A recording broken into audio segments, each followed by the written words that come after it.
greater than I remember the first time I met Sheriff James. It was a hot summer afternoon, the kind where the air hangs heavy with humidity and the scent of dust kicked up from the county roads lingers in the back of your throat.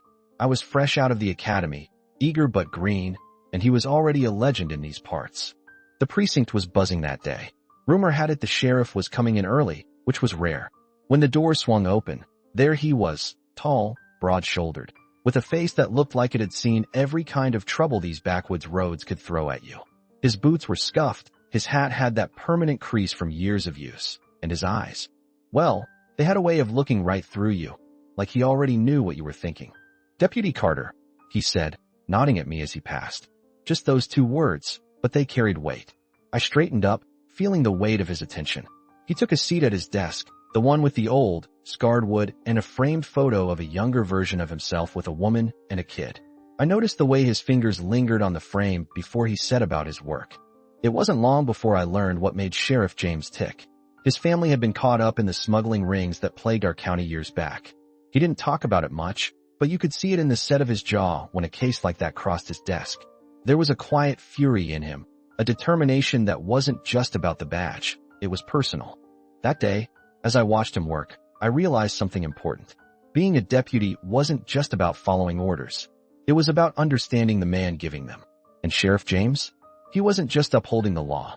He was carrying a weight, one he'd been shouldering longer than I'd been alive.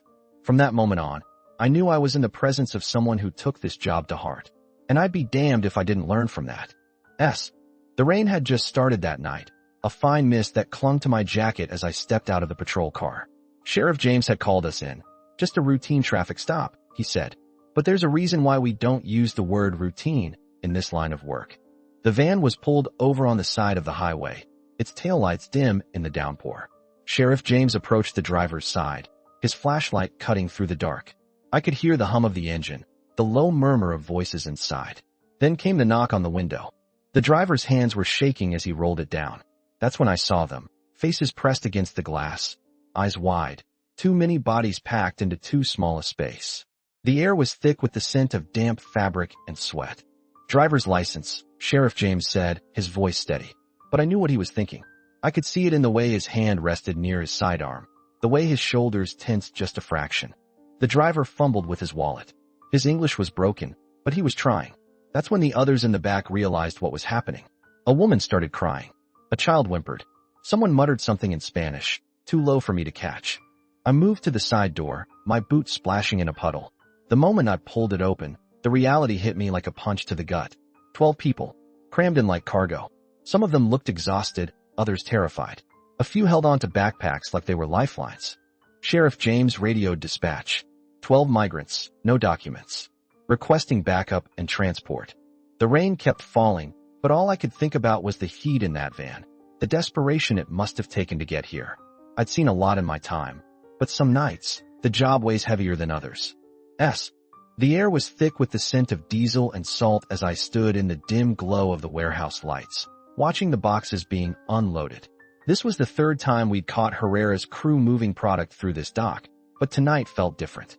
The usual chatter on the radio was quieter, like we were all holding our breath. I'd been under for 6 months, working my way into Herrera's organization as a low-level enforcer. The job was simple, look tough, keep my mouth shut, and report back every detail.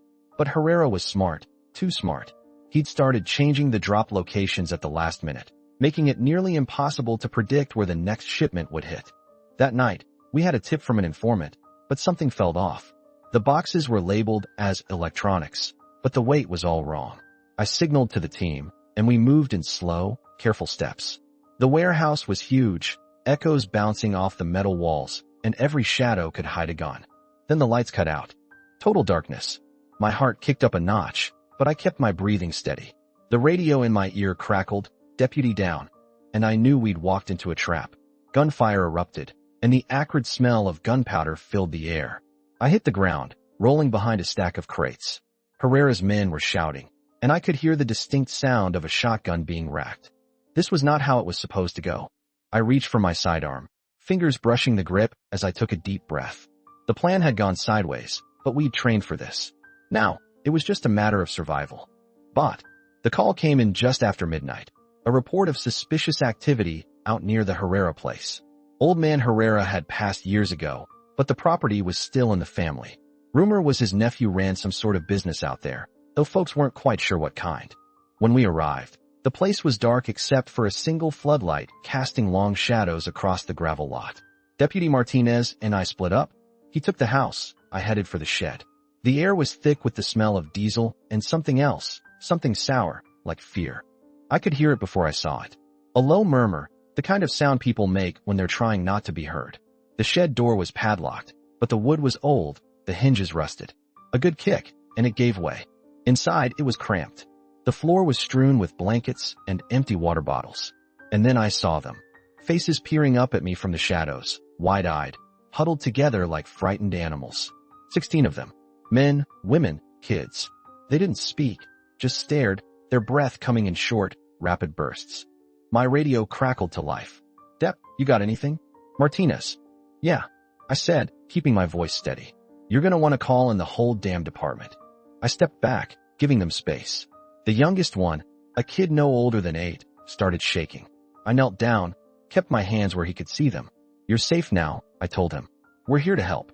But I knew, as I looked around at the faces in that shed, that safe was a word these people hadn't heard in a long time. The sun was high, baking the asphalt under my boots as I stood beside Sheriff James, watching the K-9 unit work the flatbed trailer. The air smelled like hot metal and diesel, the kind of stench that sticks to your clothes for days. "Something's off," the sheriff muttered, his voice low, like he was talking to himself more than me. I knew that tone. It meant his gut was talking, and in my experience, Sheriff James' gut was never wrong. The dog, a German shepherd named Rusty, had already alerted on the trailer once, but the initial search turned up nothing. Now, Rusty was back at it, pawing at the same spot near the rear wheel well. "Let's pull it apart," the sheriff said, waving over a couple of deputies with bolt cutters. The trailer was a beat-up old thing, probably stolen, but that didn't matter. What mattered was what was inside, or what wasn't, depending on how you looked at it. We pried open the panels, and that's when I saw it. A false compartment, cleverly hidden behind a false wall. My pulse ticked up a notch, but my voice stayed steady. "Son of a gun," I said, more to myself than anyone. The sheriff didn't say a word, just nodded like he'd known it all along. Inside, we found bricks of something wrapped in plastic. Not drugs, wires. Explosives. The kind that could level a building. I exhaled slow, feeling the weight of what we'd just stumbled onto. This wasn't just a smuggling case anymore. This was something bigger. The sheriff turned to me, his eyes sharp. "Call it in," he said. "We're gonna need SWAT." I reached for my radio, my mind already racing ahead to what came next. The adrenaline was there, but it was a cold thing, like ice in my veins. You learn to live with that feeling when you're in this line of work. I remember the day Herrera's trial began. The air in the courtroom was thick with tension, like the moment before a summer storm. The fluorescent lights buzzed overhead, casting a harsh glow over the wooden benches and the defense table where Herrera sat, expressionless, hands cuffed but confident. I'd seen that